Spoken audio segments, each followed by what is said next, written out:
Welcome. I'm E.G. Marshall. Bliss it is to be alive, but to be young is heaven. Youth. Squandered gold so quickly spent. But how else could it be?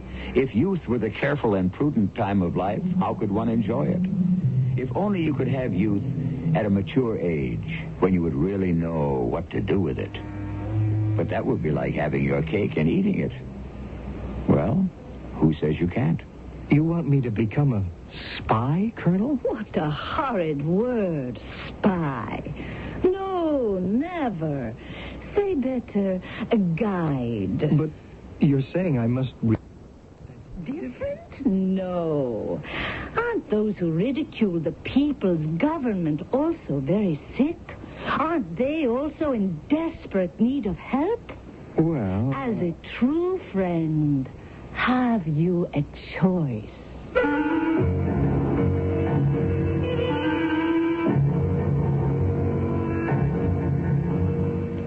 Our mystery drama, If I Can't Have You, was written especially for the Mystery Theater by Sam Dan and stars Bob Caliban and Russell Horton. It is sponsored in part by ARM, Allergy Relief Medicine. I'll be back shortly with Act One.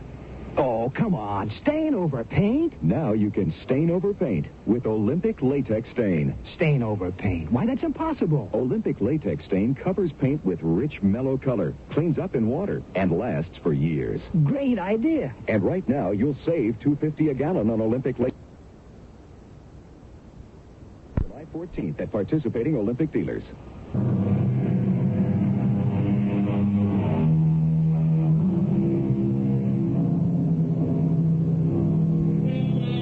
Young, attractive, talented, famous.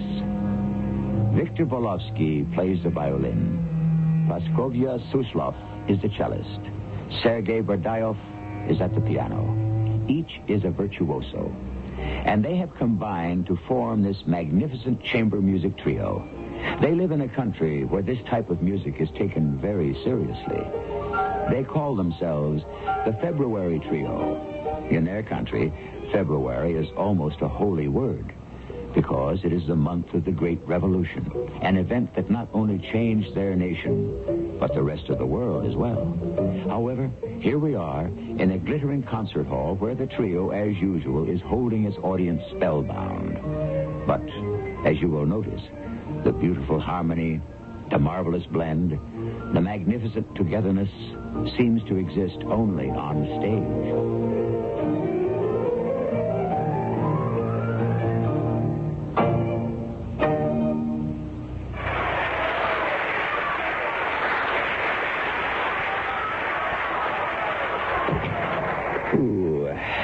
That's over. Sergei, shouldn't we take another bow? Oh, why don't you relax, Victor? But they're still on their feet out there. I suppose we could milk them for another ovation. Look who's suddenly talking about milking an audience. I could have gone out for a smoke during your 16-bar solo. Oh, well, the two of you stop it. Now, act your age. Dearest Praskovia, if Victor acted his mental age, we should have to buy him a perambulator. Victor, are we having supper at the apartment tonight? Of course we are. Oh, no, we're not. Why not?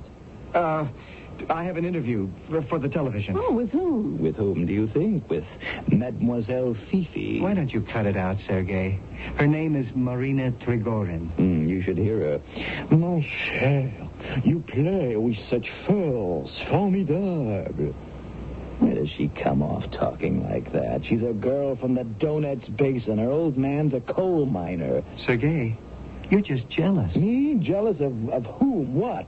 Does the distinguished critic of Red Music Magazine go out of her way to interview you? Red Music Magazine. You have to be a party hack to write for it.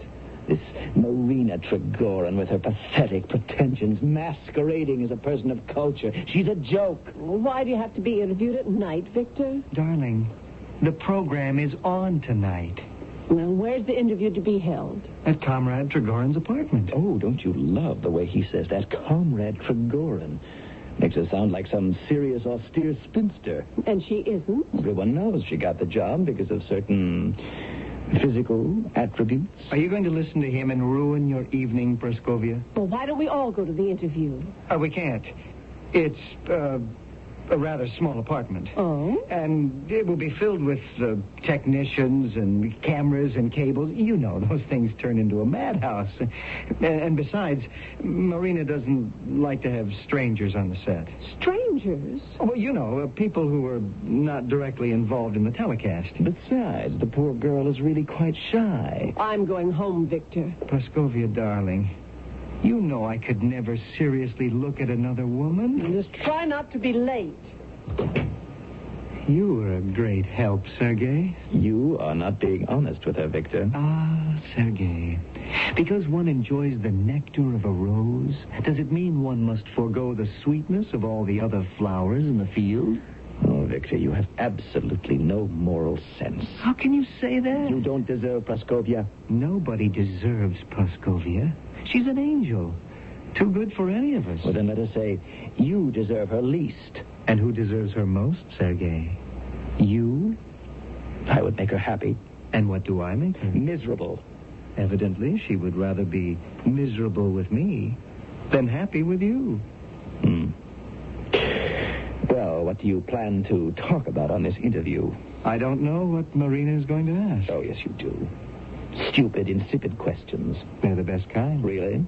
They're the safest. Ah, safety. That's the watchword, isn't it? Sergei, what's gotten into you this evening? I know what you'll talk about, how the aspirations of the people are expressed in music. What nonsense. Does the music care who plays it? You might be a little bit more careful how you talk. The only people who truly have aspirations in this country are the ones who are in prison. Sergei, don't say that.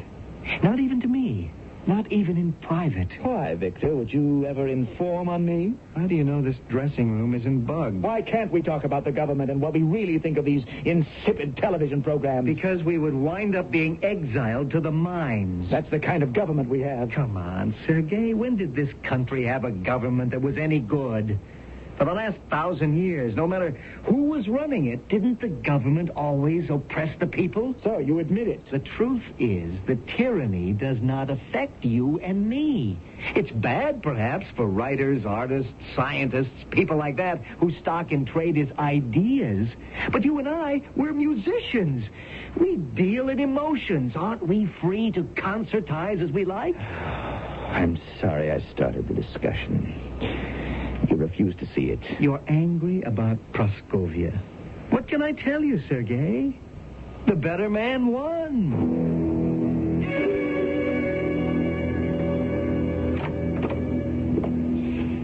Oh, Sergei.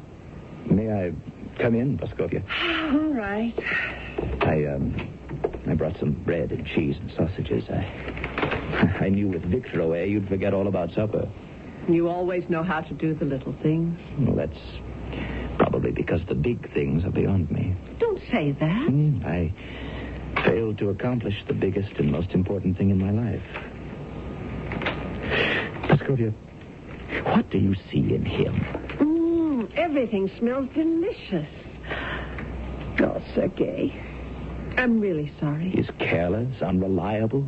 Is this how you talk about your best friend? Because he is my best friend, he has no secrets from me. Unfortunately, love doesn't ask the right questions. Actually, love asks no questions.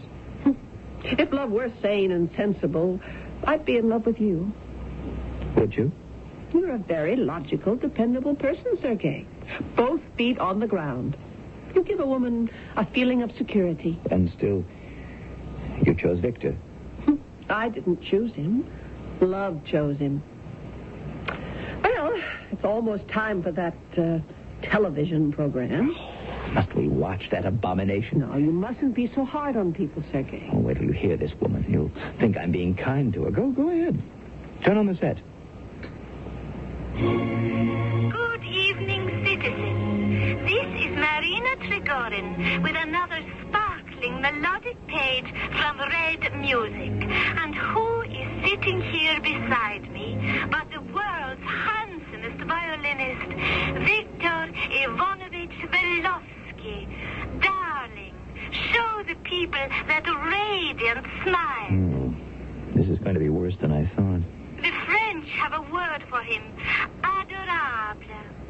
Victor Ivanovich, darling, say something. Well, turn him off. He's said enough. Well, he hasn't said anything yet.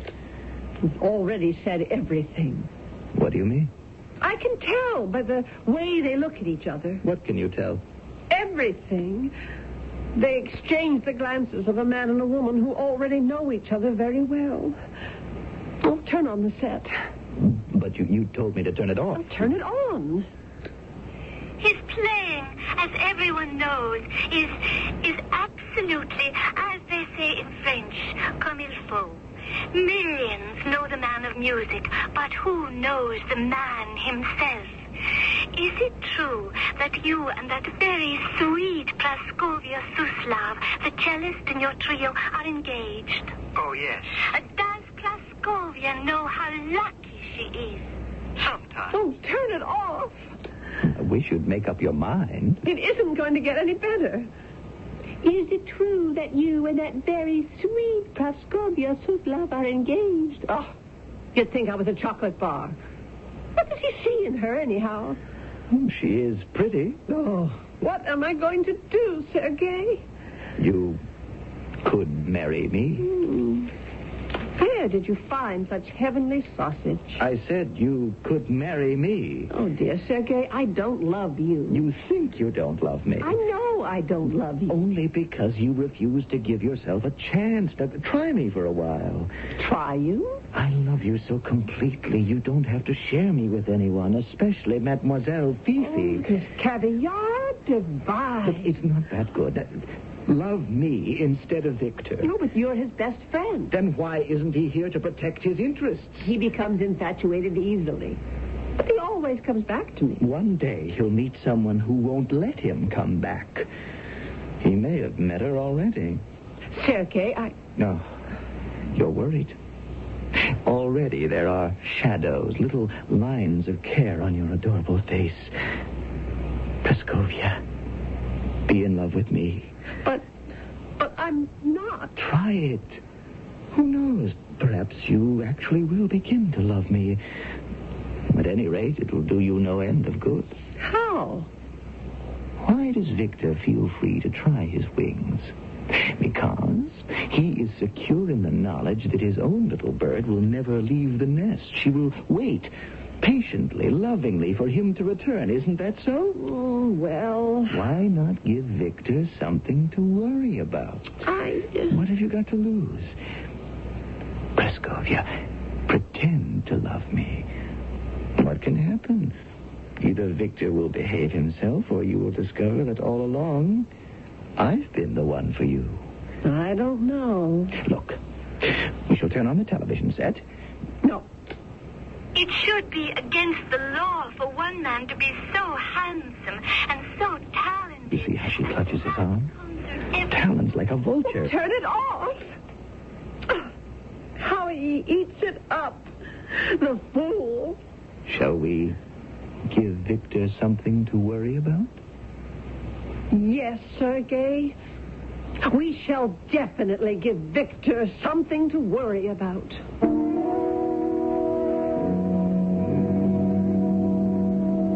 These things, they start out innocently enough.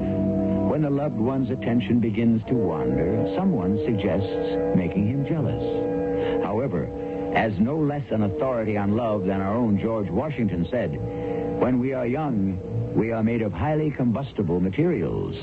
But what burns brightly is consumed quickly. You must agree that we are dealing here with some highly volatile objects.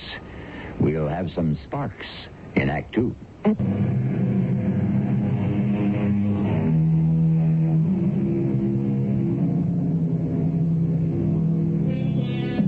Jealousy is always born together with love, as a very discerning French philosopher once said, and therefore we may safely assume that they are twins, and not just ordinary twins, but Siamese twins at that. They are indivisible. Where you find one, you must also deal with the other. Love and jealousy. Has anyone ever been able to separate them? Not in this particular story, anyhow. We have no time to lose, darling Praskovia. You must leave at once. Leave? Of course. You shouldn't be here when Victor returns. Where can I go? To my place. Your place? From now on, you're to live with me. But I don't love you. For the time being, you'll pretend to live with me. Well, as long as that's clearly understood. It's understood for just as long as you care to understand it. All right. When you get to know me, really know me as a man, not just as the pianist in a trio, you will awake one morning and exclaim, Sergei is the one that I truly love. Oh, you are right.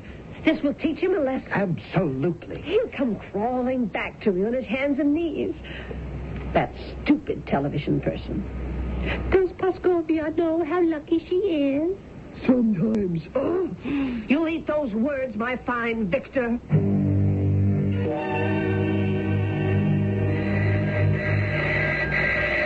Well, shall we answer it? It's your apartment, Sergei. It has now also become your apartment, Paskovia. Let me in, Paskovia. I know you're there. Go away, Victor. You're becoming a nuisance. Open the door. We'll see you promptly at 9 in the morning for rehearsal. I'll keep ringing this bell all night. Oh, let him in, Sergei. As you like, darling. What's going on here? Well, that should be obvious. I no longer choose to live with you. Instead, I have chosen to live with Sergei. Why? Because, in answer to a question posed by that intellectual giantess, Mademoiselle Fifi, I do not know how lucky I am to be engaged to the adorable, desirable Victor Ivanovich Volovsky. Praskovia, you know I love you. Me, among others. And where do you figure in this, Sergei? Sergei is a fine, spiritual, perceptive human being. Yes, oh, this fine, spiritual, perceptive human being doesn't hesitate 1 second to steal his best friend's fiancée. Steal? Is this some bourgeois society where one human being is the property of another? Oh, cut it out, Sergei. Go ahead, Praskovia. Live with Sergei for a while.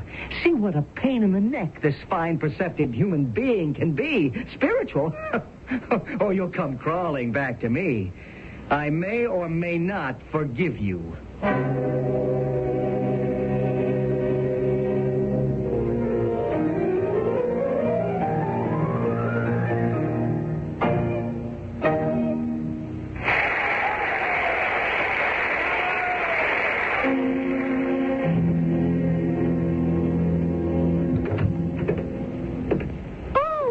It's you, Victor Ivanovich. Yes, is there any mail for me, Olga Fedorovna? No, the government should have a special post office just for you. Yeah, all right. I'll look at all of it later. So, Victor, things must be turbulent at home, no? Turbulent? Why? I have never heard the trio playing better. Everyone agrees. Oh, is that so? Yes. The more discord at home, the more harmony on stage. Is that so? She loves you, Victor. But she lives with Sergei. A diversion. And only because you blonde, how do the Americans say? That blonde bombshell. Send that one packing. Were there any calls for me, Olga Fedorovna? Calls? Yes. You are to phone this number. I have written down here. Oh? Who is it? I'm not to tell anyone of this call. Nor are you. That sounds like the secret police. Are you mad? You must never say that. How do you know this office isn't bugged? I don't have enough problems.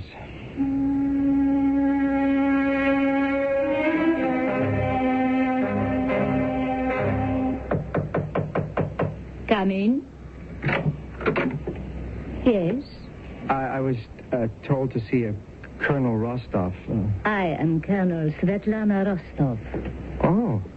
Well, how do you do? I had expected some... Burly, bearded Cossack. Well, maybe... Won't you have a chair?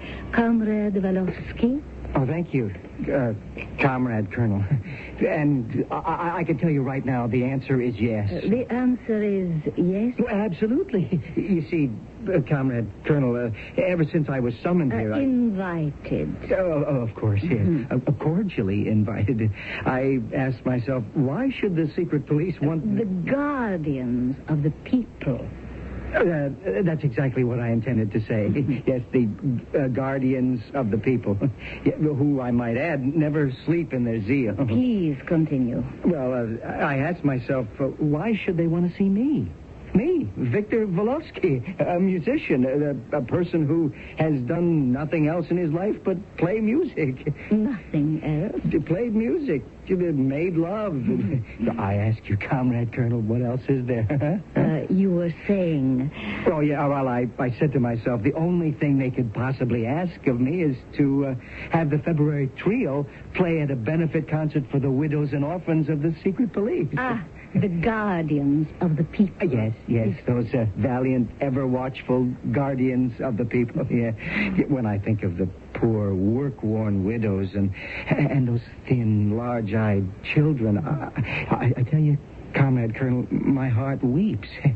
Of course, the trio shall be honored to play. That is not why you were invited to come here. No. But then, Comrade Colonel, may I ask... Of course. It is our wish that you supply us with information. Information? Mm-hmm. Well, what sort of information? All sorts of information. Such as? Statements that might injure the people. You mean... You want me to be a spy? A spy? Comrade Victor, how can you say such an ugly word? But See, Comrade Victor, the people's government must be on constant alert. Of course. The imperialist enemy is everywhere. I wouldn't doubt that, but... Spreading the infection of treason. Now, at first, treason may consist of cynical, sarcastic remarks, little jibes at the people's government. These may seem harmless enough, but they are the prelude to a more serious counter-revolutionary activity. Tell me, Comrade Victor, have you heard anyone speaking in that manner recently? I beg your pardon? Have you heard anyone saying, nasty things about the people's government? Have I heard anyone say things? No. Do not hesitate to let me know if you do. I mean, you may think this makes you an informer, but it doesn't. No? No, of course not. Informer. Oh, what a hard, ugly word. Yeah. In truth, what you become is something beautiful, a guide, a teacher. Oh, yes. For we intend to teach, to guide these deluded unfortunates away from the snares of the imperialists and home again to the safety and security and love of the people. You understand? Certainly. Thus, you do your friends a favor. I've never been involved in politics. Oh, life is politics. But I'm always so busy rehearsing and playing that I really... Of course.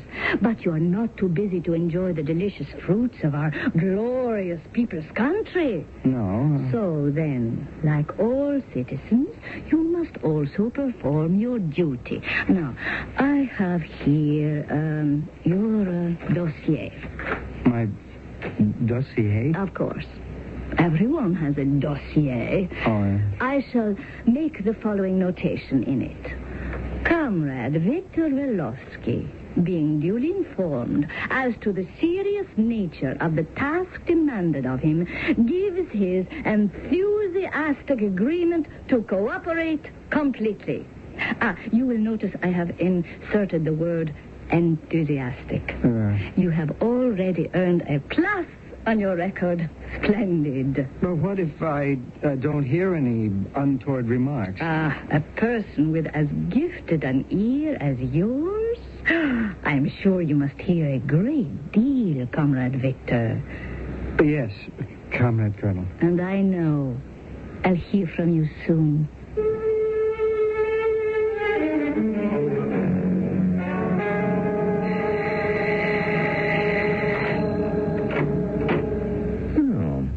Speak of the devil. Who was speaking of the devil? We were speaking of you, Praskovia, and I. I'm coming in. Don't try to stop me. Be my guest. All right, Praskovia. Let's go. Go? Well, we don't rehearse again until tomorrow. Let's go home. Home? With me. You love me. I love you. We belong together. Victor, I think you're reading the wrong note. You keep out of this. Well, he can't very well. Sergei and I are going to be married. That's impossible. Why is it impossible? He's the best pianist in the world. No, he isn't. He may be in the top 10. Is that a reason to marry him? Well, I don't need a reason to get married. So, you see, old boy? Don't call me old boy. Don't patronize me with your superior attitude. You're angry about Praskovia.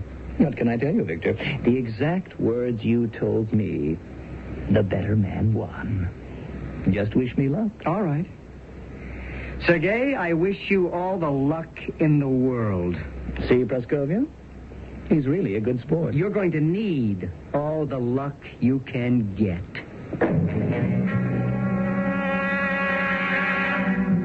In light of certain information that is now in our possession, wouldn't you say there's an ominous ring to Victor's statement?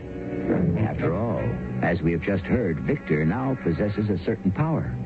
But would he use it selfishly for his own ends?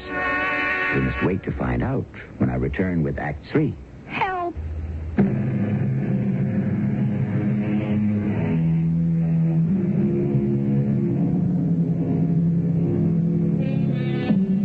Jealousy is the rage of a man. Therefore, he will not spare in the day of vengeance. So the Bible tells us. Yes, and jealousy is also a two-edged sword. The most dangerous of all deadly blades because once drawn from the scabbard, it may never be sheathed again. To continue. Praskovia, darling, I told you. What did you tell me? I told you when you got to know me better, you'd be sure to fall in love with me. And you did. Oh, I'm sorry, Sergei, but I didn't. I'm not going to marry you. But you said we would be married. Well, I know I said it. But that doesn't mean it's going to happen. Then you didn't mean it? No, Sergei. I didn't mean it. Why did you say it? Because I want to teach Victor a lesson. You're using me. Well, it was your idea. Weren't you the one who said, give Victor something to worry about? Well, yes. Didn't you say, pretend to love me? What can happen? Either Victor will come running back and behave himself, or you'll discover that all along I've been the one for you. I'm sorry. The experiment didn't work. I can't help it if I still love Victor. Praskovia, if I could only make you see things as they really are. The way things are, I love Victor. I just can't help it.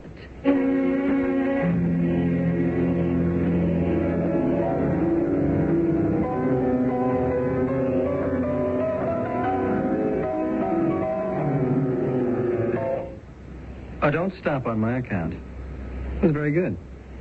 Thank you. Is Praskovia here yet? It's early. In the second movement, 6 bars after the letter E. Yes, I know the part. A little more attack might be good. I thought I gave it a little too much. It could use just a bit more. I'll try it. You're not going to marry Praskovia. I won't allow it. You won't? I won't. What do you think you can do about it? I know how to stop you, Sergei. Do you? A word to the wise should be sufficient. Where it concerns Praskovia, wisdom has never been my long suit. I'd hate to do it. Hate to do what? Stop you. Just don't force me. If I can't have Praskovia, nobody else can.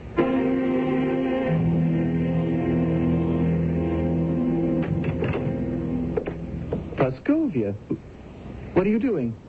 Can't you see? I'm getting my things together. Where are you going? Home. To Victor. Oh.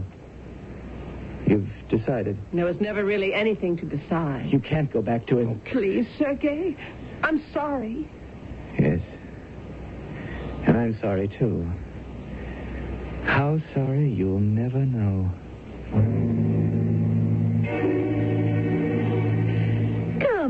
Come in, dear comrade Victor. You asked to see me. I know someone who, as you so correctly informed me earlier, so someone in need of guidance. Yes? A deluded unfortunate who ridicules the people's government. A sick person in need of help. Yes. We have special areas set aside for that very purpose. And who is this person? A friend, comrade Victor? A close friend. You are being a true friend to him indeed. He completely misunderstands the function of a people's government. We must send him away in order that he may learn. And to do that, we must know his name. His name? Yes? It's possible I've been mistaken. Comrade, the first time is always difficult. You'll get used to it. I'm sure I'm wrong. Your best friend. It must be Sergei Berdayev. You see, I had to help you. But I won't enter that detail on your record.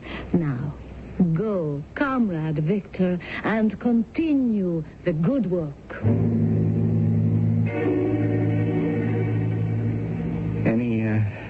Any mail, Olga Fedorovna? Mail? The usual outfit. Now what is wrong with you, Victor Ivanovich? Are you sick? Yes, I'm sick. I have committed a sin. We don't have sins in this country anymore. The government did away with all that. We have crimes, yes, but sins, no.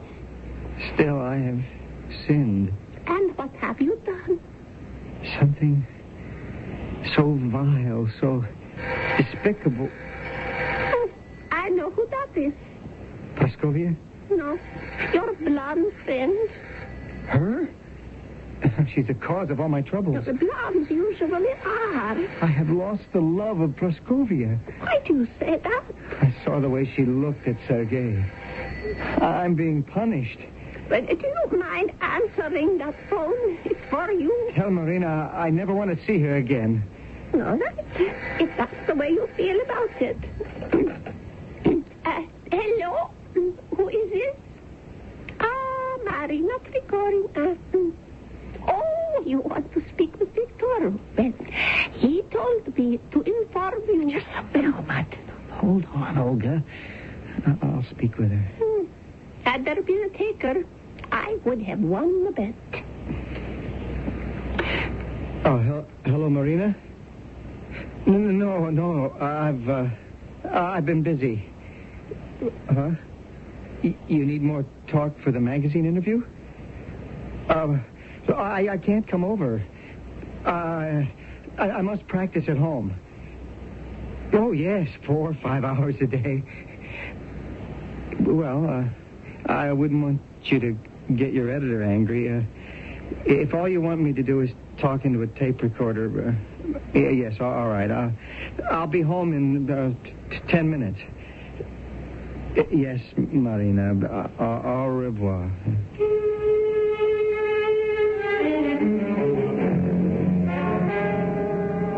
How much more tape do you need? I have enough. I'm glad you got what you need. Silly Victor. I do not have what I need. What do you need? Can't you guess? Mon cher, kiss me. I don't think we should. Kiss me. Well, all right. It's just this once. Oh, now, kiss me again. But I... Go ahead, Victor. Kiss her again. Praskovia? Yes, it's Praskovia. Well, when did you get here? Just a few moments ago. Well, I didn't hear you come in. So, you are the sweet and lovely Praskovia. Yes, The chocolate bar. Oh, but she is charming, Victor. Well, I'm sorry I interrupted you. No. Marina was just leaving. She came here to get some more tape for her interview. You see? There. That's her tape Oh, recorder. you'll never change. Darling, that isn't true. When I think of how I loved you, how I was willing to crawl back to you on my hands and knees. I come here and find you making love. Oh, we weren't exactly making love. Well, suppose I'd walked in 2 minutes later. 2 minutes. And you, mademoiselle, you think he belongs to you now, do you? Oh, what can I tell you? I suppose the best woman won. You chose her, didn't you, Victor? Praskovia, I didn't. Please, listen. No, you listen. If I can't have you, well, neither can anyone else.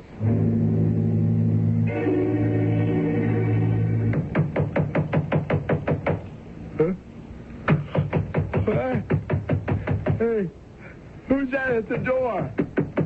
Open, in the name of the people. It's 3 o'clock in the morning. Open the door or we'll break it down. No, please. Wait. Say, what is this? Colonel Rostov. Svetlana. I didn't recognize you with your overcoat on. Silence. Sergeant, search the apartment. Corporal, put his clothes in a bag. But I shall now read the sentence of the People's Court. whose sentence? Your sentence. How could I be sentenced? I was never put on trial for anything. You were tried and found guilty. But I wasn't there to defend myself. An irrelevant bourgeois detail. Citizen Victor Ivanovich Velovsky, you have been found guilty of anti-people's activity. You are sentenced to a 5-year course of re-education in the mines at Varemya. Varemya? Well, that's almost at the North Pole. Sergeant, take him away. But you can't. And if he tries to escape, shoot him.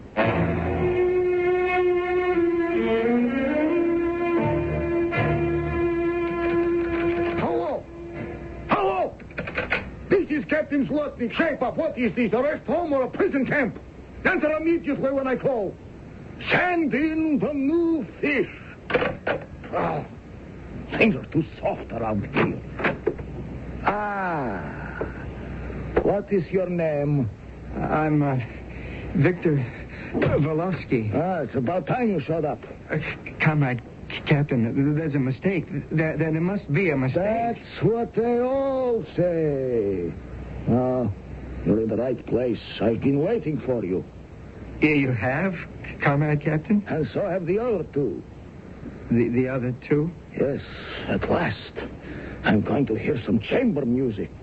Chamber music? I can hardly wait to hear you play the Beethoven D major, the Ghost, they call it. It has such marvelous musical texture in that second movement. But, Comrade Captain... Now you have your violin. What are we waiting for?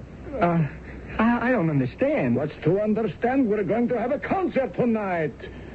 Or would you rather go to work in the mine? Oh, no, sir. You go in there and practice. And don't rush the adagio in the third movement. I heard you play it once. You got a lot to learn. Well, you got plenty of time. Inside. Yes, sir. Hello, Victor. Victor? Praskovia. Sergei, what are you both doing here? Well, I'm here because you sent me here. I'm here because Sergei sent me here. And you're here because I sent you here. Sergei, can you ever forgive me? I think we've all forgiven each other. If we haven't, we should. Praskovia, I love you. I always loved you, and I'll always love you. That thing with Marina Trigorin, she only came up to finish an interview. It meant nothing. I know, darling. She told me. She told you? Mm-hmm. When? Yesterday. She's here. Marina's here? Yes. And Now that I know her, I find her a very interesting lady. Oh, I'm so happy for you, Sergei. Well, what's Marina doing here? Oh, what are so many of us doing here? Someone probably said of Marina, if I can't have you, nobody else will. Well, shall we begin, gentlemen? I understand a mutual friend of ours is expected to arrive any day now. Comrade Colonel Svetlana. You must be joking. Is anyone safe? What a reunion we shall have, hmm? Will you give us the downbeat, darling?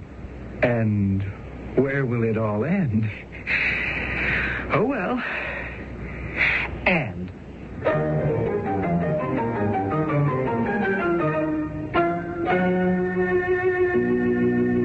To answer Victor's question, where will it all end?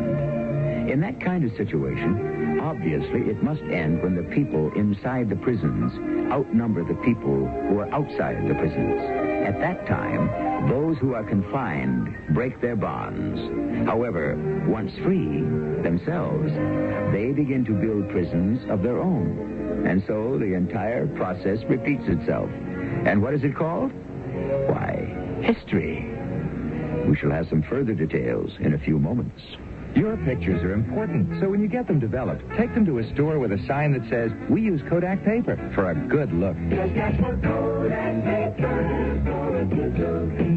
Kodak paper for a good look. You'll know your pictures can look their best because Kodak paper will be behind them. Ask for Kodak paper wherever you see the Kodak paper sign. Yes, that's what Kodak paper for a good look. Kodak paper for a good look. Why don't you pour on the snap? Pour on the snap. Pour on the Kraft barbecue sauce.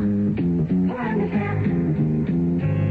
Pour on the Kraft barbecue sauce. All right. Pour on the snap. Why don't you pour it on? Pour on the Kraft barbecue sauce. Pour on the snap. Pour on the Kraft barbecue sauce. Pour on the snap. Pour on the Kraft barbecue sauce. Pour on the snap.